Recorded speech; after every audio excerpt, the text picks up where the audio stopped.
Assalamualaikum warahmatullahi wabarakatuh. Selamat pagi anak-anak, bagaimana kabar kalian? Semoga dalam keadaan sehat walafiat.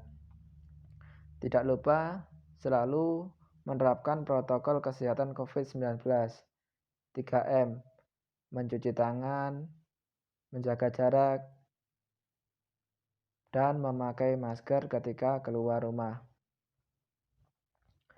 Dalam pertemuan pertama di semester 2 ini, kita akan belajar materi tentang aktivitas manusia dalam memenuhi kebutuhan.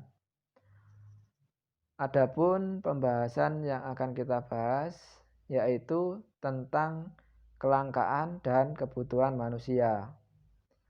Manusia sering juga disebut Homo economicus atau makhluk ekonomi dan memiliki peran sebagai makhluk sosial.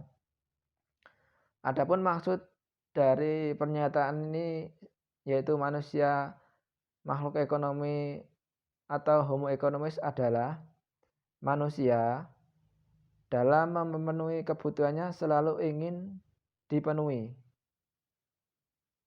Dan pemenuhan kebutuhan ini memerlukan bantuan orang lain karena manusia tidak mampu untuk memenuhi kebutuhannya sendiri. Hal ini juga disebut makhluk sosial. Pemenuhan kebutuhan manusia sangatlah beragam dan selalu bertambah.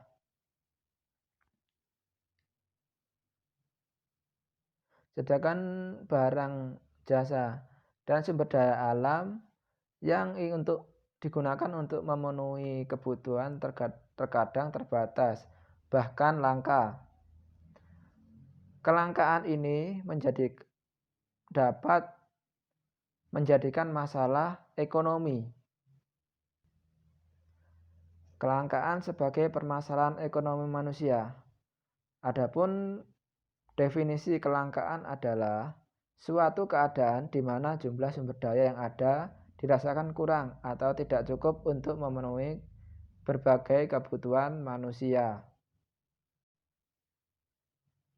Adapun faktor-faktor kelangkaan ini ada 6. Yang pertama, terbatasnya sumber daya alam. Yang kedua, letak geografis. Yang ketiga, pertambahan jumlah penduduk. Yang keempat, keterbatasan produksi. Yang kelima, bencana alam. Yang keenam, tidak ada barang pengganti. Kemudian, cara mengatasi kelangkaan. Adapun cara mengatasi kelangkaan ini ada 3. Yang pertama, efisiensi dalam menggunakan sumber daya. Yang kedua, penggunaan teknologi dalam proses produksi. Yang ketiga, menjaga kelestarian sumber daya alam. Kita sudah mempelajari atau membahas tentang kelangkaan. Berikutnya kita akan mempelajari atau membahas tentang kebutuhan.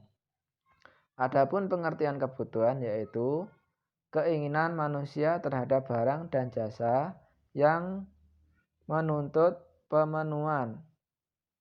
Kebutuhan manusia bersifat beragam dan tidak terbatas. Kebutuhan manusia juga terus berkembang dan bertambah sejalan perkembangan waktu. Kebutuhan apabila tidak terpenuhi akan menimbulkan masalah-masalah baru. Adapun kebutuhan itu sangatlah bermacam-macam. Salah satunya kebutuhan menurut tingkat kepentingan atau intensitas.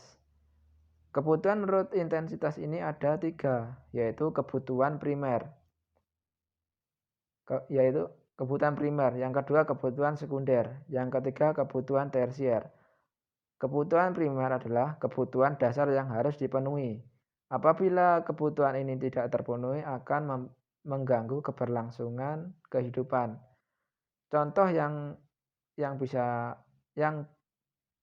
ada contohnya itu adalah makanan.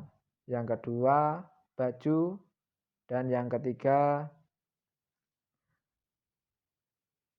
rumah. Berikutnya kebutuhan sekunder. Kebutuhan sekunder ini adalah pelengkap dari kebutuhan primer, di mana pemenuhan kebutuhan sekunder tidak segenting atau sepenting kebutuhan primer. Kebutuhan sekunder adalah kebutuhan tambahan, cuma kebutuhan tambahan. Contoh kebutuhan tambahan adalah HP, handphone, handphone, kacamata, jam tangan, dan sebagainya. Kebutuhan sekunder ini apabila pemenuhannya tidak terpenuhi pun tidak akan mengganggu keberlangsungan kehidupan manusia. Kemudian setelah kebutuhan primer dan kebutuhan sekunder ada kebutuhan tersier atau kebutuhan mewah. Kebutuhan tersier ini adalah kebutuhan pelengkap, yaitu kebutuhan yang disesuaikan dengan kondisi, di mana tidak mewajibkan untuk semua manusia untuk memenuhi kebutuhan tersier ini. Selanjutnya setelah kita belajar mengenai kebutuhan berdasarkan tingkat intensitasnya, kita akan mengetahui kebutuhan manusia menurut sifat. Adapun kebutuhan manusia menurut sifatnya ada dua, yaitu kebutuhan jasmani dan yang kedua kebutuhan rohani. Kebutuhan jasmani ini merupakan kebutuhan yang dipenuhi untuk memperoleh kondisi tubuh yang sehat dan bugar. Sedangkan kebutuhan rohani adalah kebutuhan yang berkaitan dengan kejiwaan manusia. Kebutuhan berikutnya adalah kebutuhan menurut waktu pemenuhan. Adapun kebutuhan waktu menurut waktu pemenuhannya ada 3. Yang pertama kebutuhan sekarang. Kebutuhan sekarang yaitu kebutuhan yang harus dipenuhi, tidak bisa ditunda. Semisal ketika kita dalam keadaan sakit, kita harus segera memenuhi, karena bila tidak terpenuhi akan membahayakan keberlangsungan kehidupan.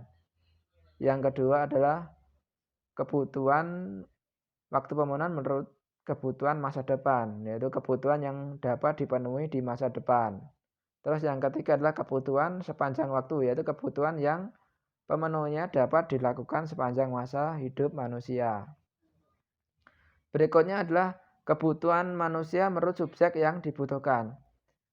Kebutuhan subjek yang membutuhkan itu ada 2, ya, kebutuhan pribadi individu dan kebutuhan sosial atau kolektif. Kebutuhan pribadi ini bersifat pribadi, yaitu kebutuhan yang pemenuhannya untuk individu. Ya, seperti makan, minum, itu adalah kebutuhan pribadi. Sedangkan kebutuhan sosial adalah kebutuhan pemenuhan barang atau jasa untuk pemenuhan kebutuhan bersama. Semisal kamar mandi untuk santri. Itu kebutuhan untuk bersama, ya, kebutuhan untuk pemenuhan bersama. Kamar kecil untuk kebutuhan bersama, bola sepak untuk olahraga bersama, dan sebagainya. Berikutnya adalah faktor-faktor yang mempengaruhi kebutuhan. Adapun faktor-faktor yang mempengaruhi kebutuhan itu salah satunya ada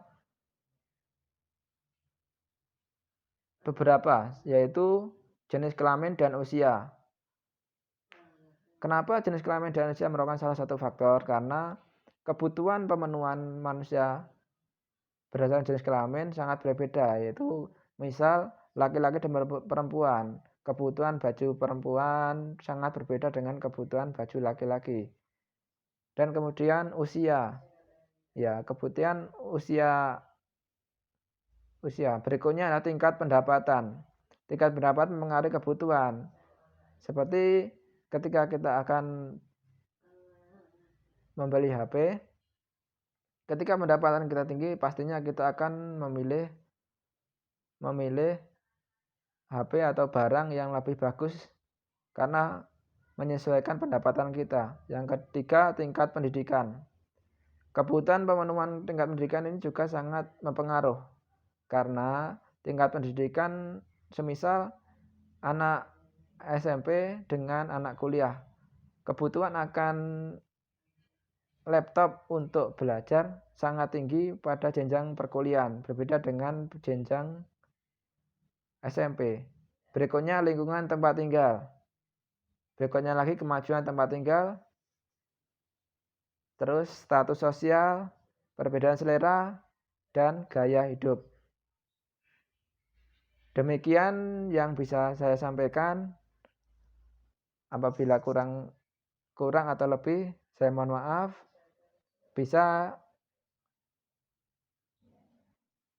Apabila ada kurang jelas, bisa bertanya via WhatsApp ataupun kalian bisa membuka website yang terkait dengan materi bab kali ini. Sekian, wassalamualaikum warahmatullahi wabarakatuh.